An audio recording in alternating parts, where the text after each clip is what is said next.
पार्वती अपने तप को पूर्ण होते देख घर लौट आई और अपने माता पिता से सारा वृत्तांत कहा सुनाया। अपनी दुलारी पुत्री की कठोर तपस्या को फलीभूत होता देखकर माता पिता के आनंद का ठिकाना नहीं रहा। उधर शंकर जी ने सप्त ऋषियों को विवाह का प्रस्ताव लेकर हिमालय के पास भेजा और इस प्रकार विवाह की शुभ तिथि निश्चित हुई। सप्त ऋषियों द्वारा विवाह की तिथि निश्चित कर दिए जाने के बाद भगवान शंकर जी ने नारद जी द्वारा सारे देवताओं को विवाह में सम्मिलित होने के लिए आदरपूर्वक निमंत्रित किया और अपने गणों को बारात की तैयारी करने का आदेश दिया।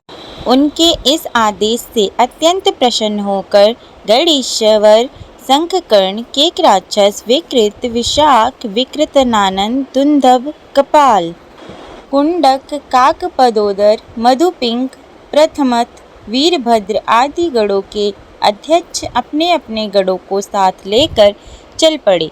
नंदी, क्षेत्रपाल, भैरव आदि गणराज भी कोटि कोटि गणों के साथ निकल पड़े। ये सभी 3 नेत्रों वाले थे। सबके मस्तक पर चंद्रमा और गले में नीले चिन्ह थे।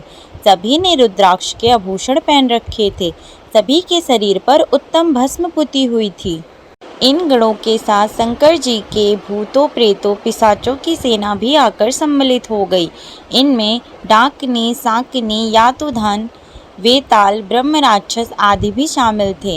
इन सभी के रूप, रंग, आकार, प्रकार, चेष्टाएं, वेशभूषा, हाव भाव आदि सभी कुछ अत्यंत विचित्र थे।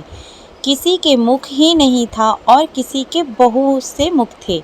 कोई बिना हाथ पैर के ही था तो कोई बहुत से हाथ पैरों वाला। किसी के बहुत सी आंखें थी और किसी के पास एक भी आंख नहीं थी। किसी का मुख गधे की तरह, किसी का शियार की तरह, किसी का कुत्ते की तरह था।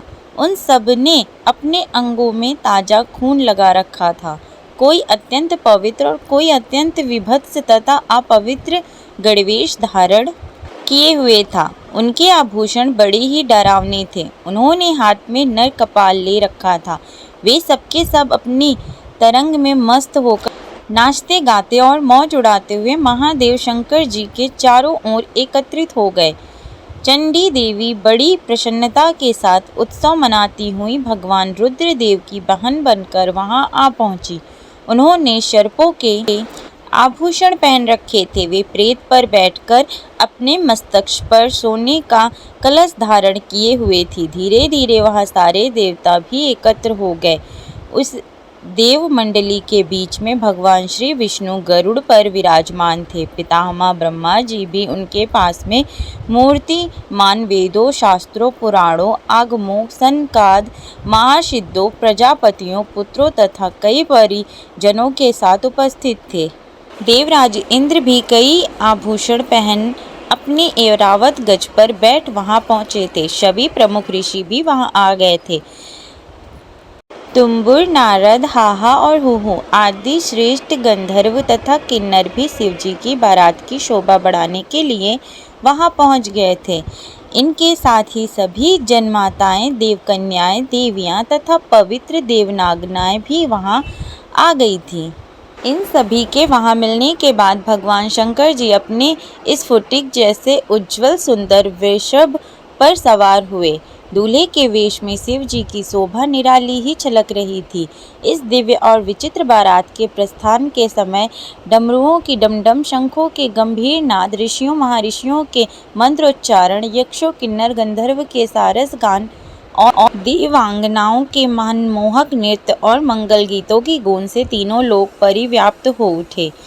उधर हिमालय ने विवाह के लिए बड़ी धूमधाम से तैयारियां की और शुभ लग्न में शिवजी की बारात हिमालय के द्वार पर आ लगी।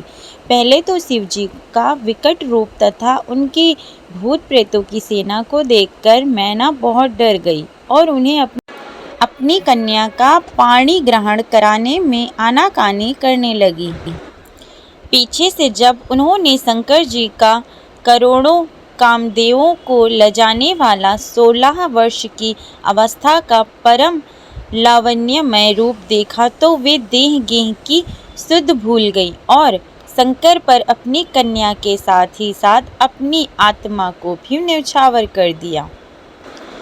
हर गौरी का विवाह आनंद पूर्वक संपन्न हुआ। हिमाचल ने कन्यादान दिया। विष्णु भगवान तथा अन्य देवी और देव रमणियों ने नाना प्रकार के उपहार भेंट किए। ब्रह्मा जी ने वेदांत रीति से विवाह करवाया। सब लोग अमित उत्साह से भरे अपने अपने स्थानों को लौट गए।